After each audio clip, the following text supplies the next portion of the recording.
Hello everyone, welcome back to Sci-Fi Junkies. Imagine Fast and Furious, but in space, with visuals hand-painted over 7 years of blood, sweat, and gasoline. This is Redline, a wild, stylish, and insanely chaotic anime film from Madhouse that'll blow your eyes and mind wide open.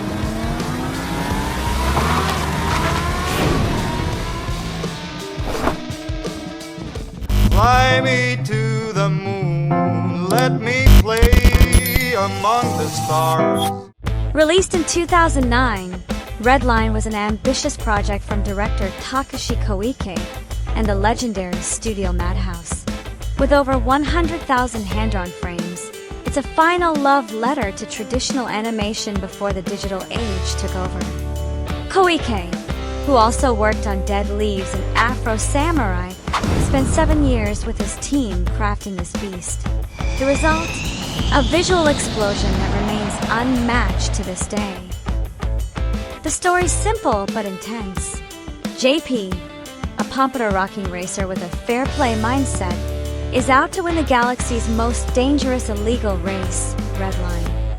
But this time, the race takes place on Robo-World, a heavily militarized planet that bans all foreign entertainment and shoots trespassers on sight.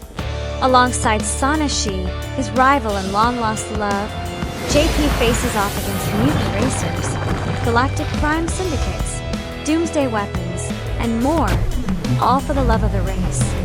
So, what makes Redline so special? Let's break down some of its key elements.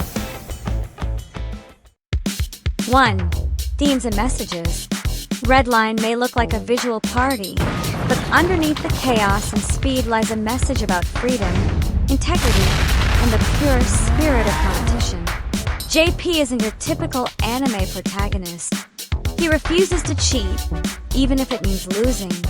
All he wants is to race clean, something rare even in real life. And through Robo-World, Redline critiques authoritarian systems that fear creative freedom and chaos they can't control. 2. Visuals and animation. When it comes to Redline, you can't skip the visuals. This isn't just a movie, it's a full-blown visual experience. With more than 100,000 hand-drawn frames and absolutely no CGI, Redline explodes with brutal detail, intense color contrast, and ultra-smooth motion. Director Takashi Koike drew inspiration from all over Western pop culture. He openly cited the heavy metal magazine, especially the surreal, psychedelic works of Moebius and other European illustrators. This gave Redline its signature retro-futuristic sci-fi vibe, alien worlds, wild machines, and explosive designs. But that's not all. Koike also channeled the energy of 1970s American comics, such as Jack Kirby, with massive cosmic energy blasts and over-the-top characters.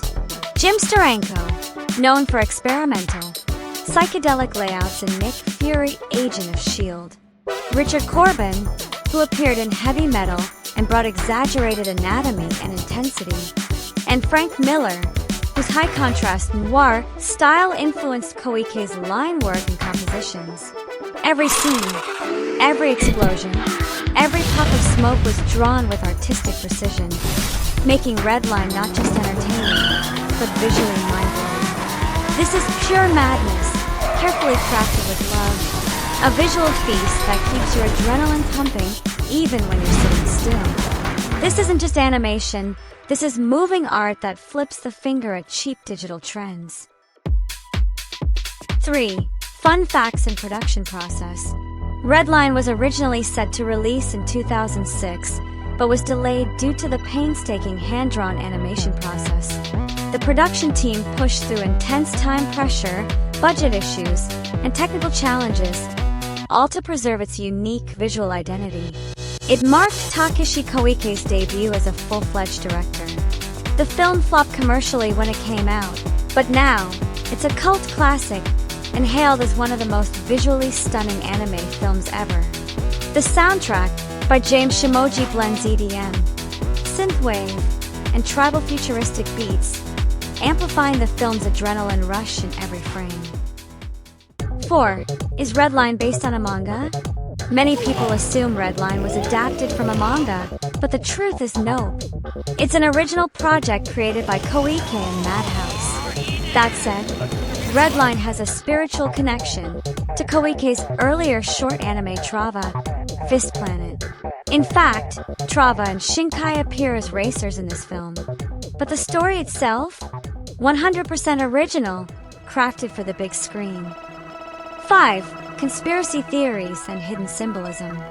Some fans believe Redline isn't just a crazy race film, it's a subtle social commentary on the anime industry and institutional control. Robo-World can be seen as a symbol of the conservative entertainment industry, afraid of raw creativity and innovation. They fear Redline because the race represents unfiltered freedom, chaos, and artistic rebellion. The racers? They symbolize different kinds of creators, wild, rule-breaking, and impossible to control. And JP, he's the pure artist, rejecting corruption even if it costs him the win. Then there's Funky Boy, a grotesque bioweapon that erupts from underground. Is he just a monster, or a metaphor for the wild spirit buried by the system, finally breaking free and shaking the world? Was this all intentional on Koike's part, or is it just fan theory? Either way, Redline isn't just about racing, it's about resistance. If you haven't seen Redline, now's the time. This isn't just anime, it's a high-speed, full-throttle, no-compromise experience. Got your own theory about Redline's hidden meaning? Or just want to support JP because his pompadour is badass? Drop it in the comments. Like the video if you enjoyed it. Subscribe for more deep dives into sci-fi anime greatness.